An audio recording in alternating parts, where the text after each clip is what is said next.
ప్రేక్షకులందరికీ నమస్కారం. ప్రస్తుతం మన స్టూడియోలో శ్రీ మాతంగి రాజశ్యామల ట్రస్ట్ వ్యవస్థాపకులు అఘోర తంత్రి బ్రహ్మశ్రీ వెన్నంపల్లి నిశాంత్ శర్మ అవధాని గారు మనతో ఉన్నారు. గురుగారితో మాట్లాడేద్దాం. నమస్కారం గురుగారు. మహాదేవ్.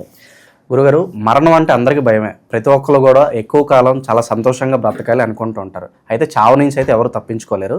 సాధారణంగా మనిషి చనిపోయే ముందు ఎలాంటి సంకేతాలు కనిపిస్తాయి అంటారు? నేచర్ ఏమన్నా సంకేతాలు మనకు కనిపిస్తాయా?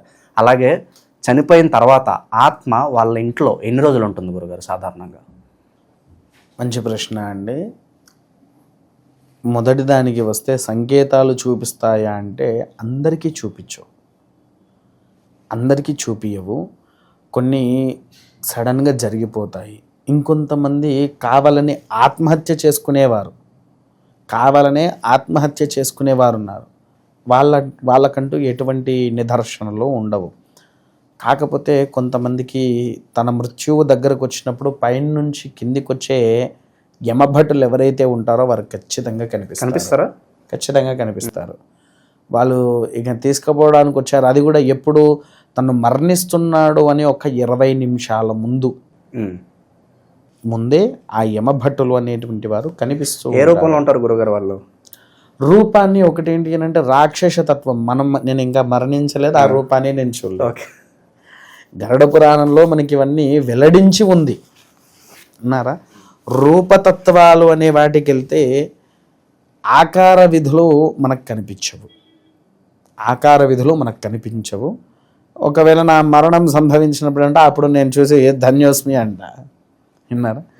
కాకపోతే ఒకటేంటి అని అంటే రూపవిధి తత్వానికనంటే ఆ మనిషి గ్రహించగలుగుతూ ఉంటాడు.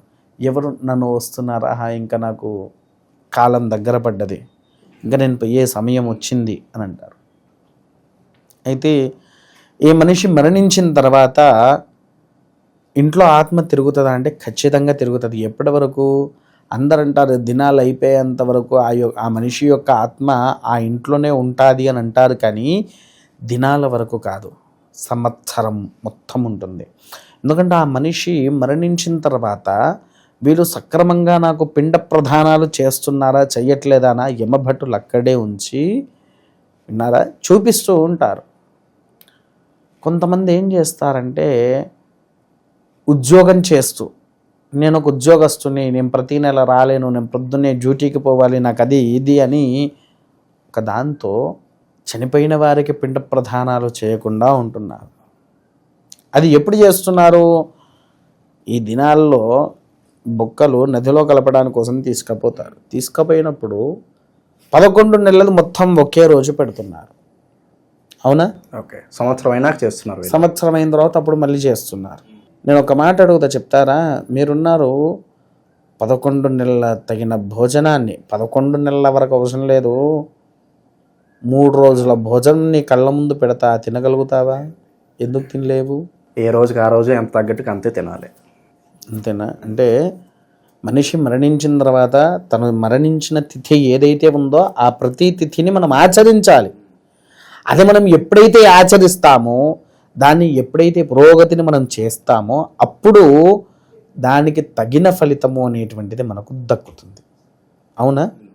అందుకోసమే వీళ్ళందరికీ కూడా నేను ఒకటే చెప్పేది, మరణించిన వాళ్ళు సంవత్సరం వరకు భూమి మీద ఉండి మనం చేసిన ఆ పిండ ప్రధానాలు ఏదైతే ఉంటుందో వాళ్లకు శిక్షలు అనేవి, అంటే గరుడ పురాణంలో కొన్ని విధితత్వ శిక్షణాలు ఉన్నాయి.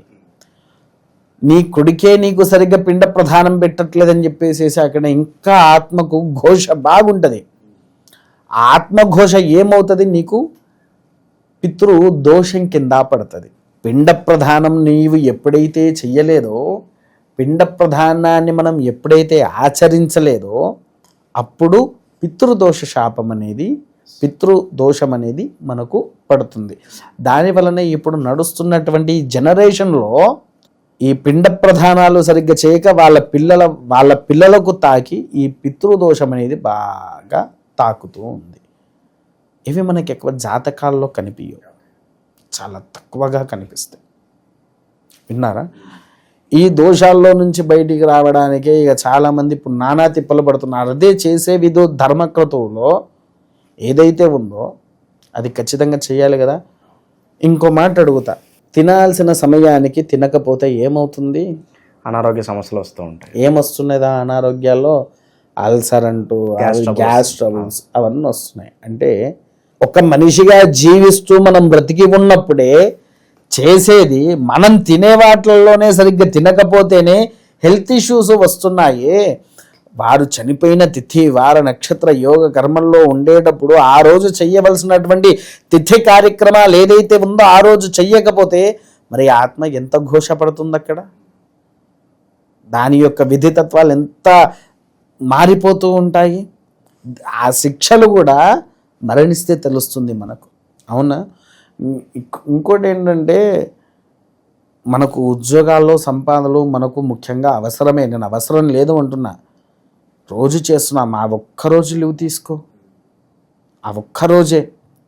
వాళ్ళు మనల్ని కన్ని పెంచి అన్ని రకాలుగా చూసుకొని మనకంటూ ఒక స్థాయిని పిచ్చిన వాళ్ళనే మనమే సరిగ్గా బ్రతికి ఉన్నప్పుడు సరిగ్గా చూసుకోలేదయ్యా అంటే, చచ్చిన తర్వాత కూడా సరిగ్గా చూసుకోకపోతే వారి ఆత్మకి ఎలాంటి ఘోష ఉంటుందండి?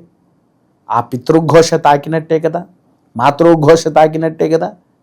అందుకోసమే ఈ కర్మలు మనం ఎప్పుడైనా సరే యథావిధిగా ఆచరిస్తేనే మనకు లక్ష్మీయే కానివ్వండి, అన్నపూర్ణాదేవి కానివ్వండి, కటాక్షము వారి ఇంట్లో ఉంటుంది. ఈ సంవత్సర కాలం మొత్తము ఆత్మ ఉండి ఇవి దగ్గరుండి చూసుకుంటుంది. వీడు నన్ను మరణించిన తర్వాత కూడా ఇంత దారుణంగా చూసుకుంటున్నాడా అని దాని యొక్క బాధ, ఏడుపు వర్ణాతీతంలో ఉంటుంది. విన్నారా? అందుకోసమే మనం ఎప్పుడు ఏది చెయ్యాలో అది చేస్తేనే పుణ్య ఫలితం అనేది దక్కుద్ది. లేకపోతే చాలా కష్టతరమైన జీవితం అనుభవించక తప్పదు ఎవరైనా సరే. సో మరణించే ముందు ఓవరాల్గా మనకి ఎలాంటి సంకేతాలు కనిపిస్తాయి? మీ మాటలో చాలా అద్భుతంగా వివరించారు గురుగారు. ధన్యవాదాలు గురుగారు. దేవా.